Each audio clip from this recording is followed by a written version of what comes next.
Hi guys, welcome back to my channel. How have you been? I was busy the last few weeks and couldn't upload regularly, but I'm back now.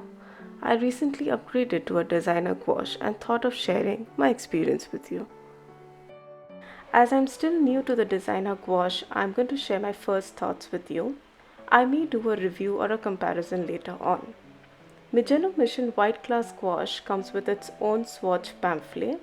The whole collection contains 57 colors, of which I own 34. The pamphlet also shows the color payoff as you keep adding more white to these colors. In the first glance, you will notice that this set misses out on the white and black gouache. They have to be bought separately and they come in bigger tubes as well. This comes as a disadvantage when compared against an entry-level gouache set, which contains the two missing colors to complete the set. Here I'm taking some swatch cards that I made myself. I also took a round brush. This is from Daler Rowney Aquafine collection. The papers I'm using are the 300 GSM from Brustro and the 320 from EBS. I've also taken two water containers, one for my fresh supply and the other to clean my brush, and a mixing palette for my colors. I'm also picking out some colors at random to do the first set of swatches and also to test out their performances.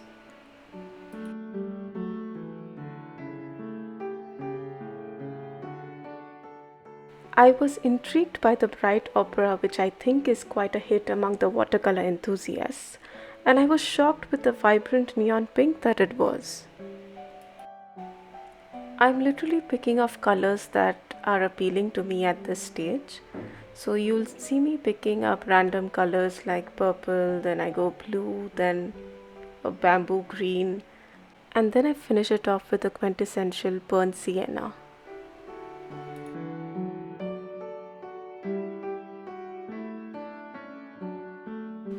Now to begin with the swatches, I am taking a very opaque concentration of lemon yellow.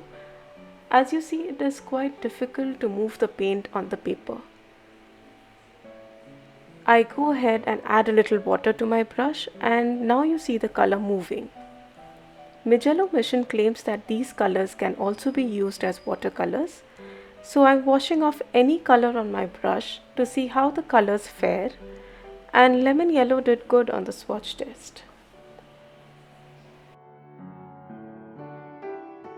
Now onto the color that's named Rose. I follow the same process as I want to test if there is a seamless gradient in the color as I keep adding water to it.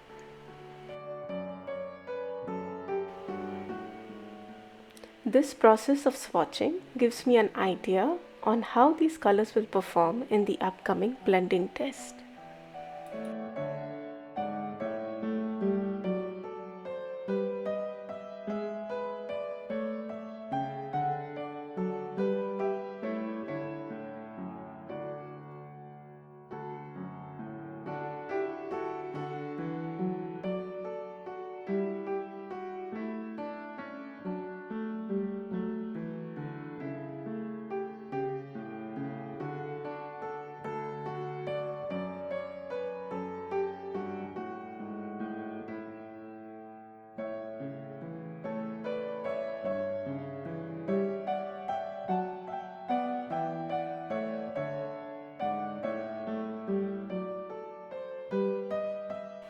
Now bamboo green was a color I was absolutely dissatisfied with.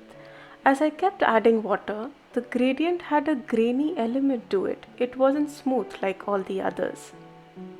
You will see me struggling here to get that seamless gradient.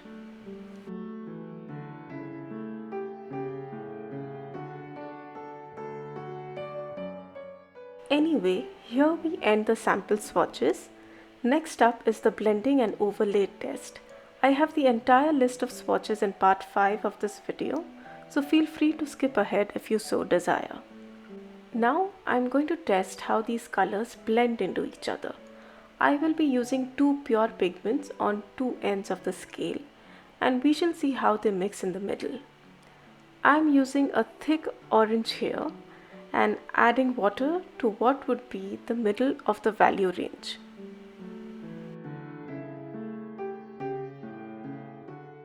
I'm then taking this bright neon color, which is called bright opera, and doing the same on the other side.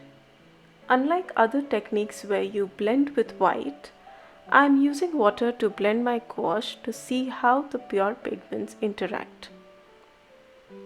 As you will see, the colors, they start blending quite seamlessly into one another. I'm just straightening out the edges and then moving on to the overlay test. I'm going to place a thick base color, orange for example, wait for it to dry and then apply another color on top of it and see the extent of bleeding. I'm taking Brustro white as I had forgotten to purchase the white of Mijello Mission. I'm going to take bamboo green and see how it stands up to the blend test with a pure white on the other end of the value scale.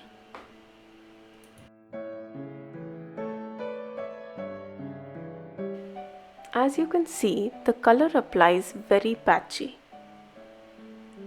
So it should be interesting to see how this color performs in the blend test.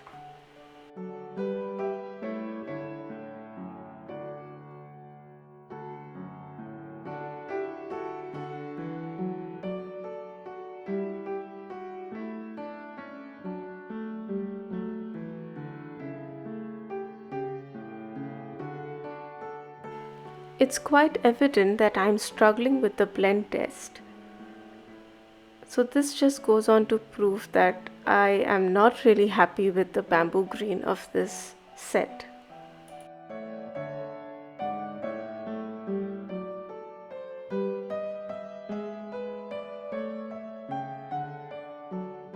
After what seemed like an eternity, I am now going back to test number 2, the overlay test, and see how my colors perform. The orange is dried by now, so there is absolutely zero bleeding of the color that is being put on top of it.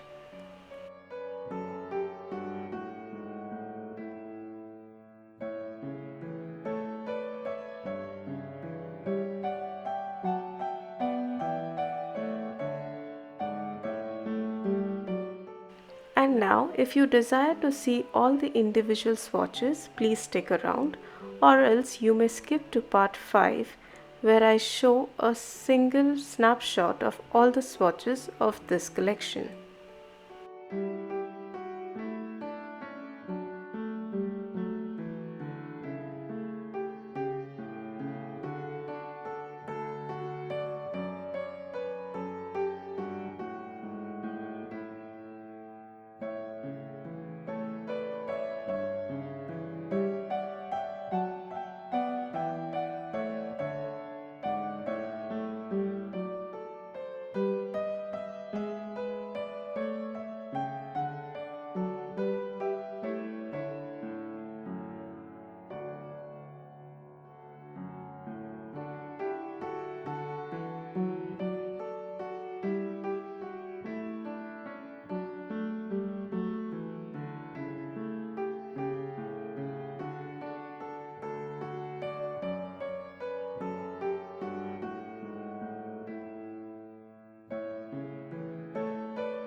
Hey, hope you were still around. Anyway, thank you for watching all the swatches. Bye.